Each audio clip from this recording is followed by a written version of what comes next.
नमस्कार प्रिय विद्यार्थियों, my self Yogeshwar Sahu, assistant professor राजनीति विज्ञान। आज बीए पार्ट 1 के प्रथम प्रश्न पत्र के इकाई 2 के एक अध्याय राज्य की उत्पत्ति के सिद्धांत का अध्ययन करेंगे।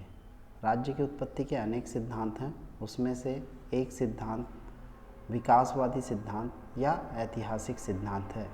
आज की क्लास में हम इसकी व्याख्या करेंगे। तो आइए देखते हैं कि इस सिद्धांत से संबंधित जो प्रश्न आएंगे उसका हम कैसे आंसर दे सकते हैं। तो ये प्रश्नोत्तर शैली में हम इसका अध्ययन करेंगे। आप यहाँ पे देख सकते हैं स्क्रीन पे, टॉपिक का नाम है राज्य की उत्पत्ति के सिद्धांत और सिद्धांत का नाम है विकासवादी सिद्धांत या ऐतिहासिक सिद्धांत। अब यहाँ पे आया है प्रश्न, तो इससे संबंधित कैसे प्रश्न आपके एग्ज़ाम में आते हैं। जैसे एक बहुत उदाहरण के स्वरूप, राज्य की उत्पत्ति के विकासवादी सिद्धांत का वर्णन कीजिए। या फिर घुमा के इस तरह से पूछ सकता है, राज्य न तो ईश्वर की कृति है और न किसी पाश्विक शक्ति का परिणाम, न किसी प्रस्ताव का परिणाम है, न ही वह किसी परिवार का विस्तार मात्र है। तो आपके विचार से राज्य की उत्पत्ति कैसी हुई है उसकी व्याख्या कीजिए। या अन्य तरीके से और पूछा जा सकता है, राज्य की उत्पत्ति का कौन सा सिद्धांत सबसे अधिक स्वीकार्य है और क्यों, और उस सिद्धांत का वर्णन कीजिए। और प्रश्न का स्वरूप हो सकता है, राज्य का विकास हुआ है, निर्माण नहीं, इस कथन का विस्तार कीजिए।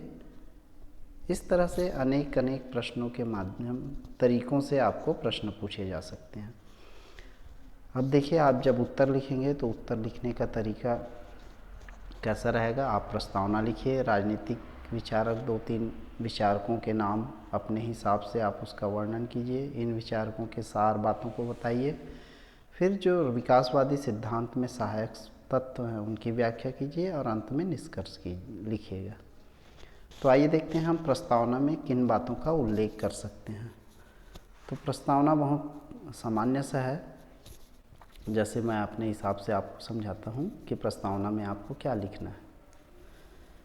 राज्य की उत्पत्ति का दैवी सिद्धांत, शक्ति सिद्धांत, सामाजिक सिद्धांत, सामाजिक समझौता सिद्धांत, पितृसत्तात्मक मातृसत्तात्मक सिद्धांत, ये सारे जितने भी सिद्धांत हैं वो राज्य की उत्पत्ति का सही ज्ञान नहीं कराते हैं, क्योंकि वे सभी अनुमान पर आधारित हैं। ये कोरी कल्पनाएं मात्र हैं, इनका कोई साक्ष्य नहीं मिलता है।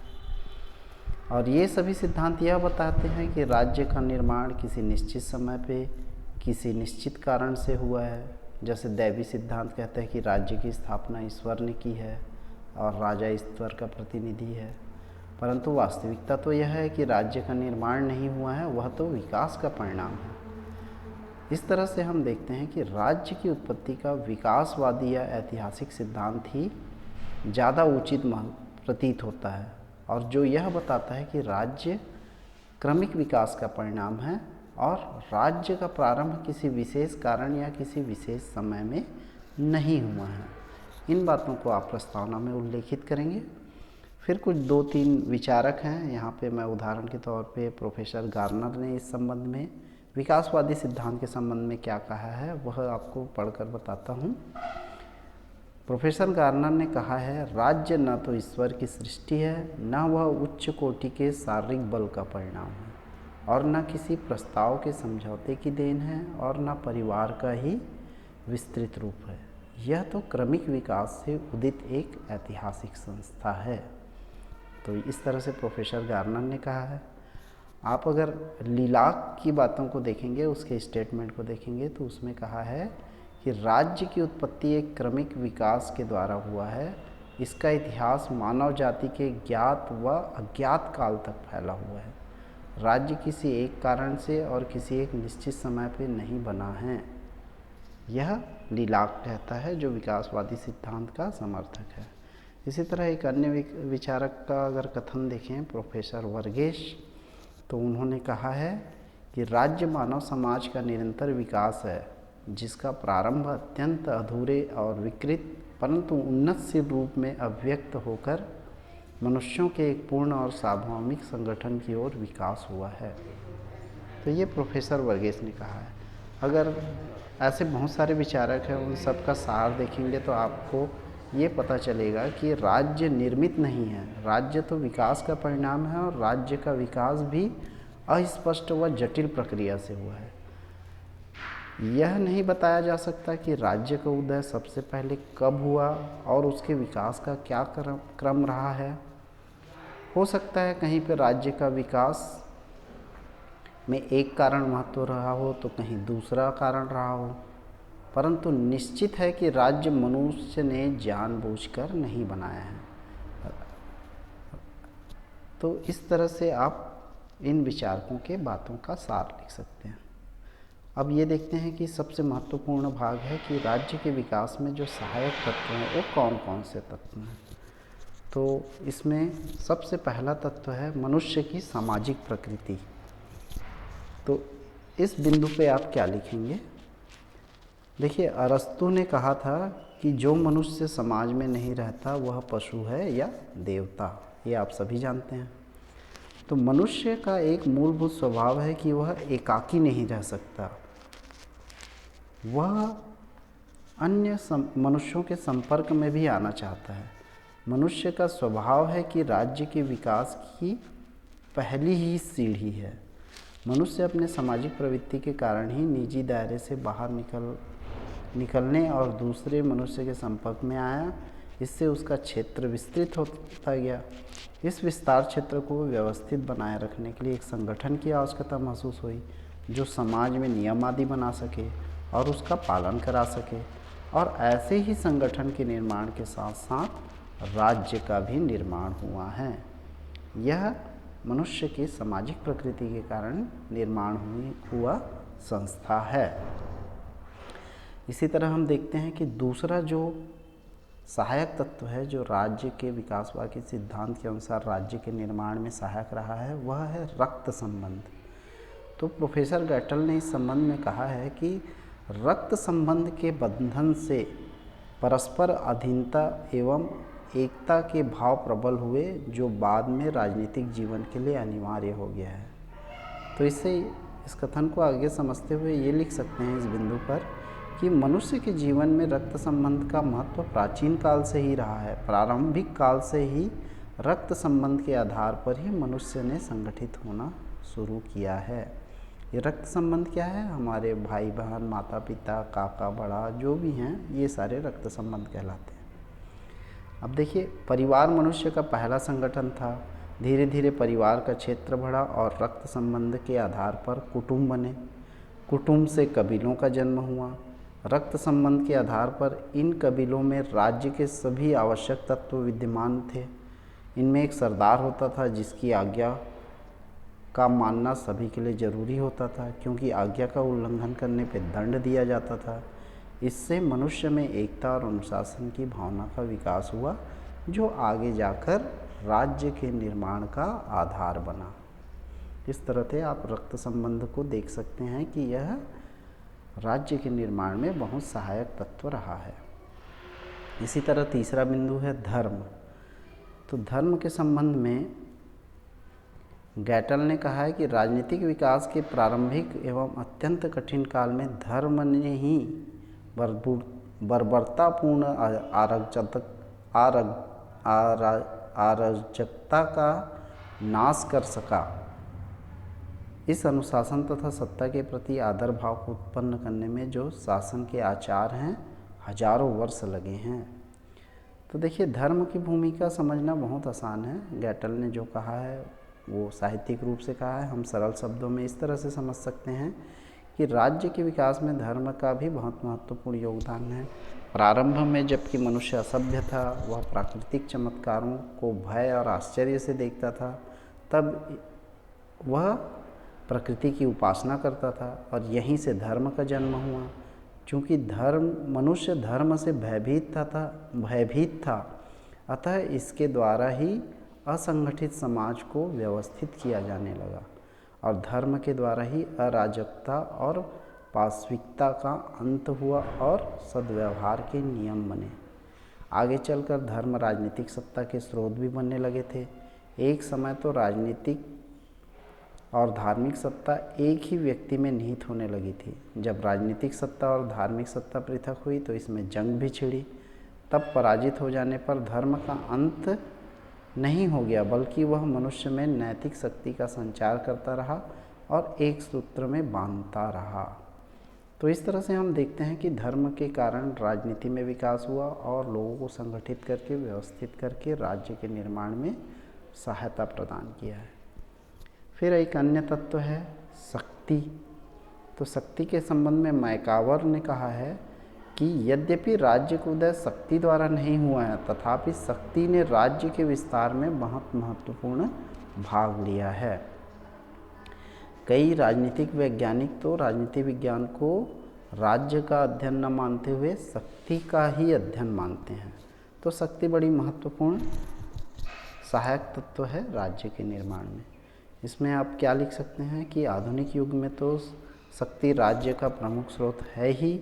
आदिकाल में भी मनुष्य के जीवन में शक्ति का महत्वपूर्ण स्थान था। आदिकाल में विभिन्न कबीलों में युद्ध होते थे। जो पराजित कबीला विजय कबीले के सरकार की आज्ञा का पालन करता था। अतः युद्ध के द्वारा ही प्रजा और शासक के भाव का विकास हुआ। अधिक शक्तिशाली कबीला अपने प्रभाव क्षेत्र में वृद्धि करते गया और आगे चलकर इन कबीलों के सरदार ही शासक बने। कई राज्यों का निर्माण शक्ति के कारण ही हुआ है। जैसे इतिहास में अगर आप देखेंगे तो चंद्रगुप्त मौर्य ने शक्ति के बल पर ही भारत को एक विशाल राज्य के रूप में जन्म दिया है। तो इसी तरह शक्ति के आधार पर राज्य का निर्माण होता है। फिर आगे देखते हैं कि एक अगला बिंदु है, पांचवा बिंदु, आर्थिक क्रियाएं। तो इसके लिए मार्क्स ने क्या कहा है, कार्ल मार्क्स ने, कि मानव जाति का इतिहास तो आर्थिक गतिविधियों का ही इतिहास रहा है। एक डॉक्टर ओम नागपाल हैं, उन्होंने कहा है कि मनुष्य की सबसे महत्वपूर्ण आवश्यकता भोजन है और इसे प्राप्त करने के प्रयास में ही राज्य के विकास का क्रम प्रारंभ होता है। तो इस तरह से देखते हैं कि आर्थिक गतिविधियां बहुत ही ज़्यादा राज्य के निर्माण में सहायक होती हैं।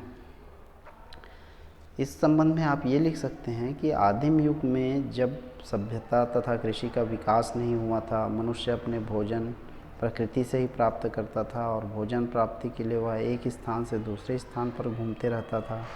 फिर मनुष्य ने अपने भोजन के लिए पशु पक्षियों को पालना शुरू कर दिया, किंतु तब भी उसके भोजन संबंधी आवश्यकताएं पूरी नहीं हो पाई।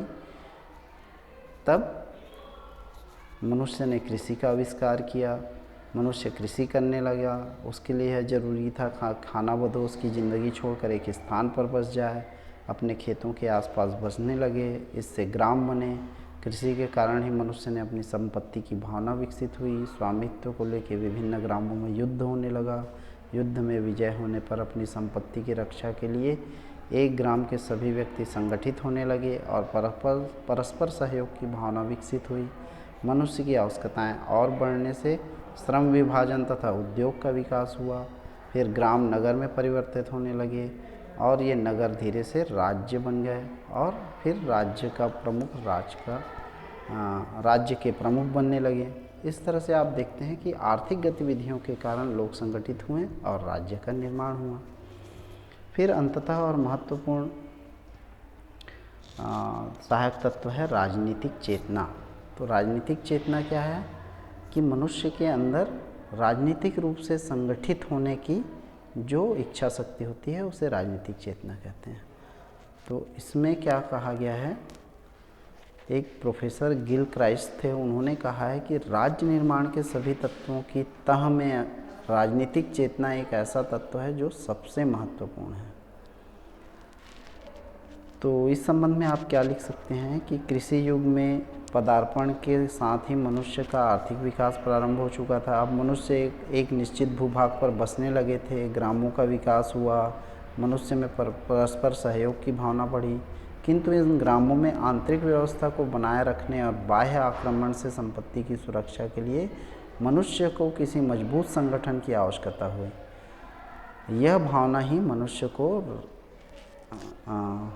मनुष्य की राजनीतिक चेतना का द्योतक है। तो आप क्या देख रहे हैं कि राजनीतिक चेतना का द्योतक क्या है कि मजबूत संगठन की आवश्यकता, किस लिए, ताकि अपनी संपत्ति की रक्षा कर सकें और आंतरिक व्यवस्था को बनाए रखें। तो अगर इस तरह के मनुष्य के चेतना में इस तरह के भाव नहीं आएंगे तो राज्य का निर्माण होना असंभव है, क्योंकि लोग संगठित नहीं होंगे, व्यवस्था के अनुसार से नहीं चल पाएंगे। तो यह राजनीतिक चेतना के संबंध में था। अंत में जब आप प्रश्नोत्तर शैली में इसको लिखें तो निष्कर्ष के साथ इस प्रश्न का समापन करेंगे। निष्कर्ष में आपने जो बातें आपने समझा उन्हीं सारी बातों को लिखना रहता है। जैसे उदाहरण के तौर पे हम क्या लिख सकते हैं कि विकासवादी सिद्धांत, जिसे कि ऐतिहासिक सिद्धांत भी कहते हैं, यह कहता है कि राज्य की उत्पत्ति के दैवी सिद्धांत, शक्ति सिद्धांत, समझौता सिद्धांत, मातृसत्तात्मक व पितृसत्तात्मक सिद्धांत सभी झूठे हैं, परंतु यह सिद्धांत इन सभी सिद्धांतों के मूल तत्वों को भी स्वीकार करता है। विकासवादी सिद्धांत में सामाजिक प्रवृत्ति और धर्म जैसे तत्वों की जो बात कही है वह दैवी सिद्धांत का ही नया रूप है। इसी प्रकार राज्य के विकास में शक्ति का हाथ रहा है, इसलिए शक्ति सिद्धांत को भी यह सपोर्ट करता है। कुछ अवसर पे तो युद्ध ने राजा को जन्म दिया है, ऐसा कहकर शक्ति सिद्धांत का समर्थन करता है। समझौता सिद्धांत की भी कुछ बातों के लिए राजनीतिक चेतना जो शब्द है उसके लिए वो सहमति देता है। तो इस प्रकार से हम देखते हैं कि विकासवादी सिद्धांत का जो सार है वो यह कहता है कि राज्य का निर्माण समय के क्रमिक विकास में सभ्यता के विकास के कारण से हुआ है और राज्य की उत्पत्ति के कोई एक निश्चित कारण नहीं रहे हैं, अनेक कारण रहे हैं। कोई एक निश्चित समय नहीं है, अनेक सीमा समय रहे हैं। इन सब बातों के साथ आप इस प्रश्न का उत्तर लिख सकते हैं। तो इस तरह से देखते हैं कि विकासवादी सिद्धांत में हम क्या क्या लिख सकते हैं। अगली कक्षा में हम देखेंगे कि और किन बातों का हम अध्ययन कर सकते हैं। धन्यवाद।